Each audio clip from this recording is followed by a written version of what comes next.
Big Boss Malayalam season 6 wild card എൻട്രിയോടെ വന്ന contestant ആണ് സിബിൻ DJ അവതാരകനാണ്, കൊറിയോഗ്രാഫറും കൂടിയാണ് പുള്ളി. തിരുവനന്തപുരത്തു നിന്നുമാണ് പുള്ളി വരുന്നത്.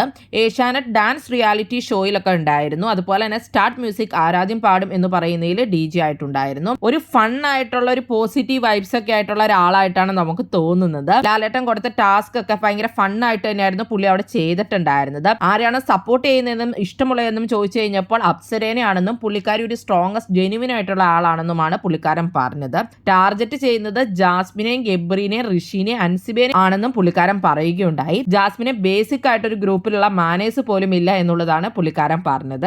എല്ലാത്തിനും കിടന്ന് ഒച്ചയുണ്ടാക്കിക്കൊണ്ടിരിക്കുമെന്നും പറയുകയുണ്ടായി. പ്രേമം ഉണ്ടെങ്കിൽ അത് തുറന്നു പറയുക തന്നെയാണ് വേണ്ടതെന്നാണ് ഗബ്രീനെ പറ്റി പറഞ്ഞത്. അത് മാത്രമല്ല സ്വന്തമായ അഭിപ്രായം ഗബ്രി പറയുന്നില്ല എന്നുള്ള രീതിയിലും പുള്ളി പറയുകയുണ്ടായി. ഋഷിനെ അൻസിബേനെ ടാർഗറ്റ് ചെയ്യുന്നു, അവർ പശ പോലെയാണെന്നുമാണ് പുള്ളിക്കാരൻ പറഞ്ഞത്. പുറത്തു പോകണമെന്ന് ആഗ്രഹിക്കുന്നത് ഗബ്രിയും അൻസിബിയുമാണെന്ന് പറയുകയുണ്ടായി. ഗബ്രി പുറത്തു പോയാലും ജാസ്മിന് നന്നായിട്ട് ഗെയിം കളിക്കാൻ പറ്റുമെന്നും എന്നാൽ ഗബ്രി വളരെ ഇമോഷണലി ബ്രേക്ക് ആവുന്ന ഒരാളാണെന്നൊക്കെ പുള്ളി പറഞ്ഞു. അൻസിബ പോയി കഴിഞ്ഞ് കഴിഞ്ഞാൽ ഋഷിക്ക് പൊട്ടൻഷ്യൽ ഉള്ള ആളാണെന്നും പുള്ളിക്കാരൻ കളിക്കും എന്നൊക്കെയാണ് പുള്ളി പറഞ്ഞിട്ടുള്ളത്.